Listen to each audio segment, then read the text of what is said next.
Like I needed to be here for them to feel normal, them to feel good, and then I would go home and cry.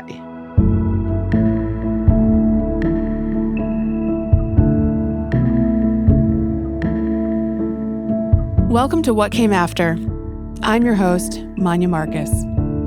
On What Came After, we'll take a look at the many ways that people's lives changed on and after the brutal massacre in Israel on October 7th, 2023.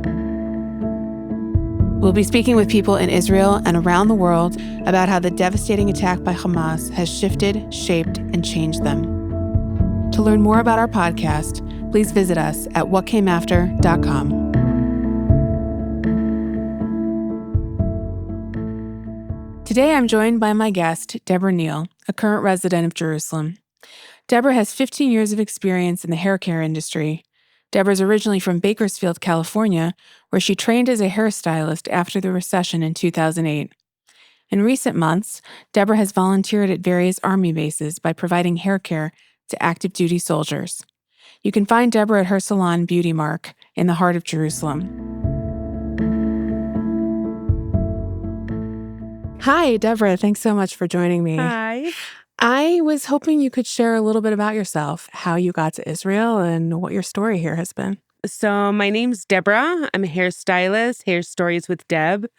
I work in a salon on Agrippus called Beauty Mark with some fantastic women. I've been doing hair for about 15 years now. Learned in California. I'm from California.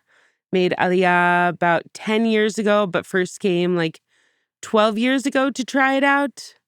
Left, came back for a longer time, and then made Aliyah. And what was the impetus for you coming here? I needed a change. Like my life back home was not so good for me. Like I was involved in like not so great things. Like, yeah, I started my career.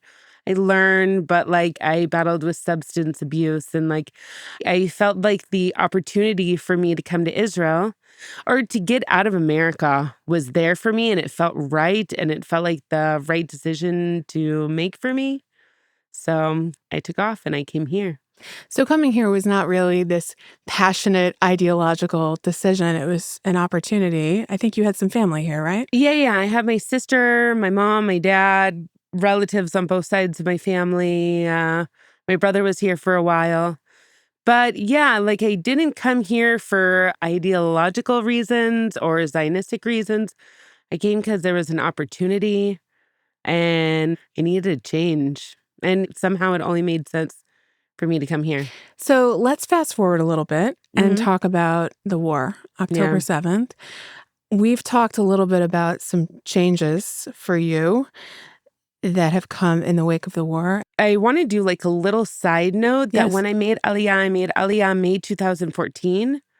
And that was a month before Tzuk Eitan, Protective Edge, happened. So this Gaza war is my third Gaza war. Oh, wow. Yeah, but this one's like completely different. And like that morning on the 7th of October was super bizarre for me. Like if there's any kind of attack, like it usually doesn't hit Jerusalem. Like I'm not worried. Like I was standing outside, I was taking videos of the missiles, like not understanding the severity of the situation at all. Once I understood, like everything was so heavy. I was at a friend's. We were like, before I even understood what was happening, we even made plans to go see the Golda movie that night. The war started like a couple of days after like the 50 years since the Yom Kippur War. Really bizarre. With work, definitely there was a colleague of mine who we weren't getting along, but her ex-boyfriend died in the Nova Festival. Like somebody who she really, really loved. And once I understood that he died, I just sent her a message like, do you need anything? Do you need a ride? Do you need whatever? And she asked me to take her to the funeral, where like throughout the funeral, like I held her and it changed the course of our friendship completely. That funeral was something I've never experienced in my life and I never want to experience again. It was really hard, really weird. Like when you first enter into the cemetery, like there's a room that you're in where they bring the body, everybody's standing around and people speak, but like you see like kind of like at an airport where you see like your flights, like the time, like all the flights that are happening at that moment. And it's like scheduled, like somebody is at 7:30, somebody else is 7:45, somebody else is 8 o'clock. It was pretty crazy. And the smell of the place was like just like reeking of death. Like it was hard. Really dark, dark feeling, heavy. The cries of like his girlfriend, his current girlfriend was like I won't get that out of my head. It was hard. And I met this guy like twice. He was nice, but like the whole situation that she had with him, I wasn't so nice to him. Like, Because he wasn't so nice to her.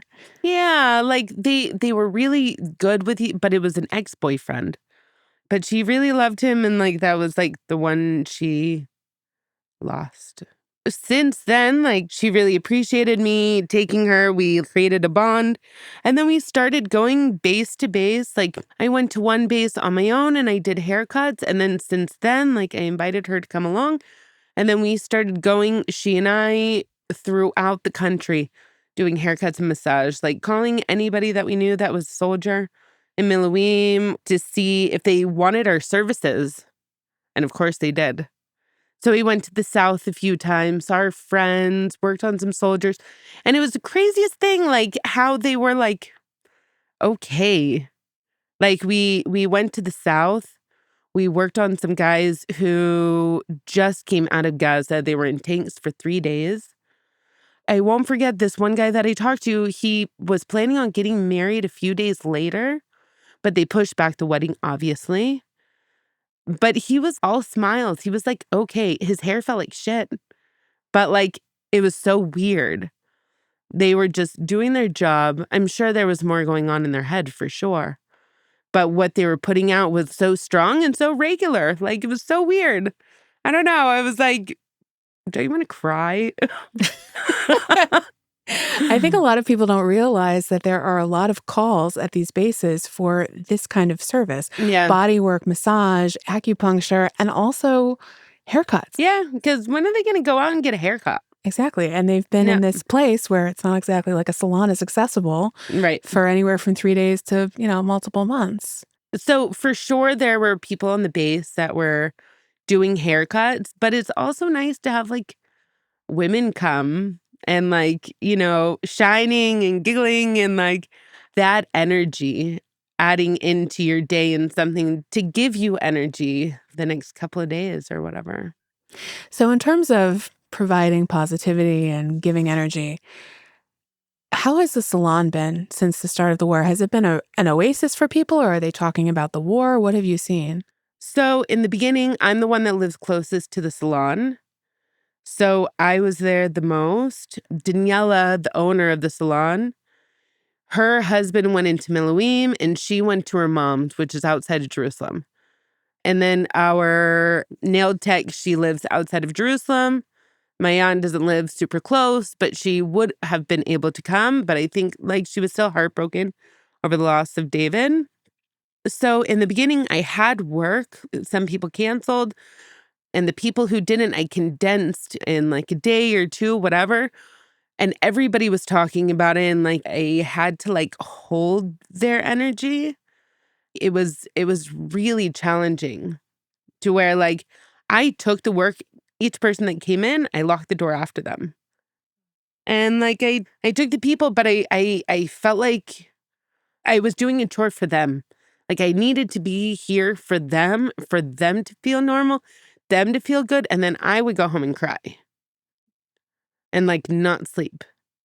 So it was really like a crazy mix of like, I don't want to sit at home and watch all these horrible videos.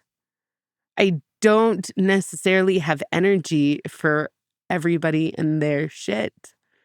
But I have to, and I have to work. I still need to earn a living. Nobody's paying for my rent. So it was really quiet in there except for me and my clients, which was really weird. And I feel like since then, like we've had like times of being slower and busier, It's definitely affected us, but thank God we haven't closed.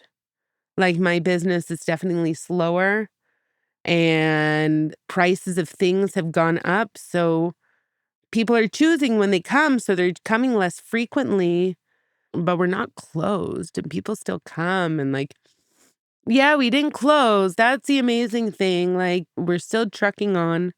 It's not the easiest, but it's become now that life has gone to whatever kind of, like, I can't even say normal because it's not normal at all, but some kind of regular, like, we're still providing. We've become like a safe haven for a lot of people and like place that they can come and feel good and beautiful and be pampered in whatever way that we can. It's really nice. And it's nice that like we've all connected over this, which is like really messed up. So I will share that I got my haircut Yeah. with you, and it was a wonderful experience. I noticed that there was a lot of laughter. Yeah. And I'm guessing that has been a shift since the start of the war. I don't know if there were tears at first or what the primary energy was, but it seemed light when I was there. Yeah, because it's been like 9 months and like people have to get back to themselves somehow. And then, like, as time goes on, like, you're not thinking about it all the time as you were before. Before, you thinking about it all day, every day, everything's hot. Like, you want to be fed all this information. And now there's like, it's slower. It's not as intense. So yeah, there's like more laughter, like normalcy in whatever way it is now. I wanted to ask you, you were open that you came to Israel. You were dealing with some substance issues, and it sounds like it was a nice new beginning for you. Yeah. How has that challenge for you evolved over the course of the war? So it definitely has affected me to where like I needed, like, because I feel like I carry a lot of people's stories with me. I mean, obviously, like in the chair, you're a therapist. So my escape was I got into substances again and like it gave me this other kind of outlet, like this feel good, being open to share, like it let me release. And like most of the time when I did it, like I was doing art with a friend. So some beautiful works came out of it. And then I was like seeing myself, like it was like therapy, like it was seeing myself in these works. It was bringing me to another space for sure. But it became too heavy. And when we chatted, you said that you've pulled back again. Yeah. Yeah. I quit again. I was sober for like 10 years and then got back.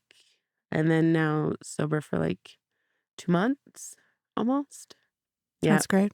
Yeah. Yeah. It felt like the end again. Like it felt like it was coming. The end of my usage. Yeah. So another thing that we've discussed is this deepening feeling as the war has dragged on of confusion. Yeah. And, you've mentioned a feeling of certainty at the beginning and then confusion over time. And I'm wondering if you can expand on that. Tell us what that means to you. So, like, before the war happened, the country was totally divided politically, opinions, love, care, hatred, anger, rage. And like after the war hit, we all band together and we were connected and we felt each other so much more than like I ever felt like since living here. And then since everything has gone on and things have gotten more complicated politically and war and it's all gone downhill, we're separated, I feel like more than before. And it's complicated. It's complicated to know what side. I mean, obviously, I feel for our people and like I believe in our right to exist and everything, but it's so complicated when like there's other people too. it's confusing and every side is right and every side is wrong. And like, how do you choose the side of good, of right, when everything has right in it? Have you found at all a community of people who share this experience with you? Yeah. One of my best friends, she feels the same as me. And she's very political, usually left leaning with little sprinkles of right. She's also really confused. She hasn't gone to a protest. No, we've gone to some, but it was more of connecting instead of like anger, what we've gone to. But the majority of my people are confused or they're super left or super right. But like the super left and super right, I feel like a lot of it come from anger and frustration and like ugliness. I don't know. There's been a lot of heat and noise about this, especially I live in America. Mhm. What has it been like for you to keep in touch with people in other places in America where you're from and discuss or not discuss what's happening here? So, my best friends from back home, actually, I had to reach out to them because they didn't watch the news. You know, there's a lot of people that don't watch the news back home. And if you're not Jewish, like, or far left, you're not going to pay attention to what's happening in the Middle East at that time, at that moment, you know? So I reached out to them and I was like, hey, why haven't you asked me how I am? And I had to tell them. But like, I don't blame them. The people that did reach out to me were people who have lived here at some point in their life or have visited here, know that I live here and like worried about me. I think they're like imagining I'm in the middle of a war zone because that's how like big the videos were. You know, they didn't understand that, in Jerusalem you feel the rockets, but you don't feel what's happening an hour and a half from you, which is crazy. You're not in the middle of it, you know, in that way.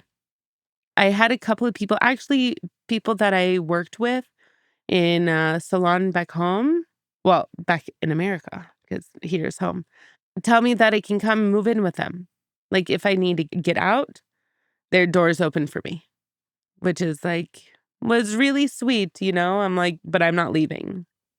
So that's a question that I've had for a lot of Americans who live here or people from other countries who live here. Did you think about leaving when the war started? No, I think about leaving now just to go on vacation, but like, because it's heavy here, but like I couldn't imagine running away at that point, you know?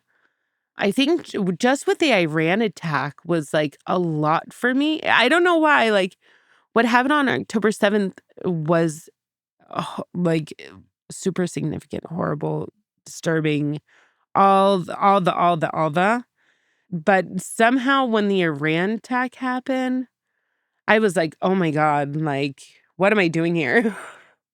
Like I saw it in the air over my apartment, how orange my sky was, and I was like, this is crazy. Because like, I mean, terrible things have happened with Hamas throughout their how many years? 12 years? 15 years? But never had rockets come from or missiles, whatever, from Iran. That was an insane night. I'm guessing you didn't really go to sleep that night. No. And I was high. Yeah.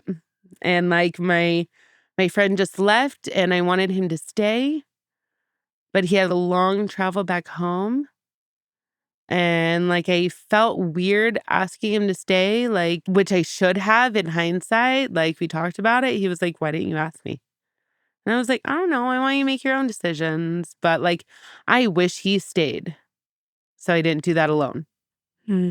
That sucked. Like running down the stairs to the safe room. Like I didn't even see my feet. I felt like I was flying down the stairs, you know? So it was real fear. Yeah. I think also because I wasn't in my normal state of mind, that it was heightened.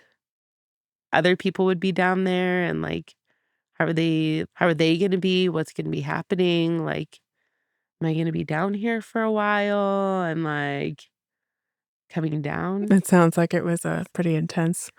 Yeah. Which like I didn't actually think it was gonna hit Jerusalem. I mean, which it didn't hit Jerusalem, it was far from us, but we had booms and sirens. That was crazy. Like, that was big ass and I was in my house, like, when the booms hit, because there was booms before the siren, and I was ducking in my house, and I didn't know what to do, and I didn't know what to do with my cats, if I scoop them up and run down. I'm always like, any kind of siren, I'm worried about my cats. Did you bring them downstairs? No, because 'cause they're cats. They won't let me, like, just grab them. They're also freaking out. They're running out the windows, like Mhm. yeah. Well, I really want to thank you for being here and sharing a lot of pretty vulnerable things. Yeah. And I think you've really shed light on some facets of this experience that a lot of people aren't aware of. So thank you so much. Complicated ones. It's all complicated. It's not easy. It's been For very sure. complicated. Yeah. And you're welcome. So thank you. You're welcome. And I will link in the show notes so that people see exactly where they can find you and get an Cool. amazing haircut and color. You are extremely talented. With also nails, massage, and waxing. There you we have go. Go to Beauty Mark on one-step Agrippa's. shop. All right. Thanks so much. You're welcome. Thank you.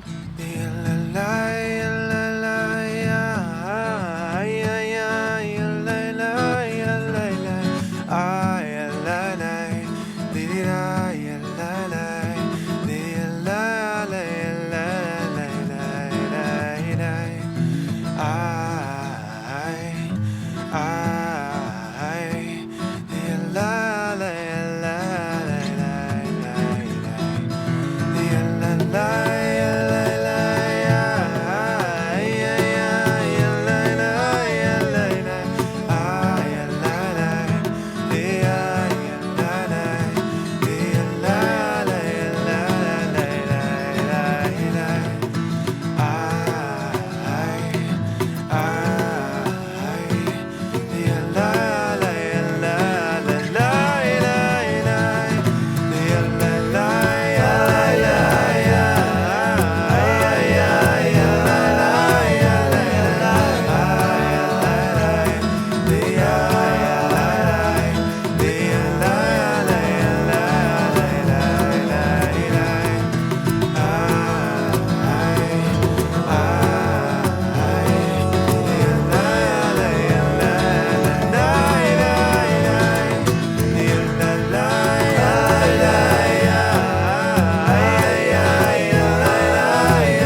Thanks so much for listening.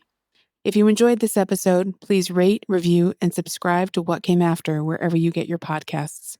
You can also find us online at whatcameafter.com.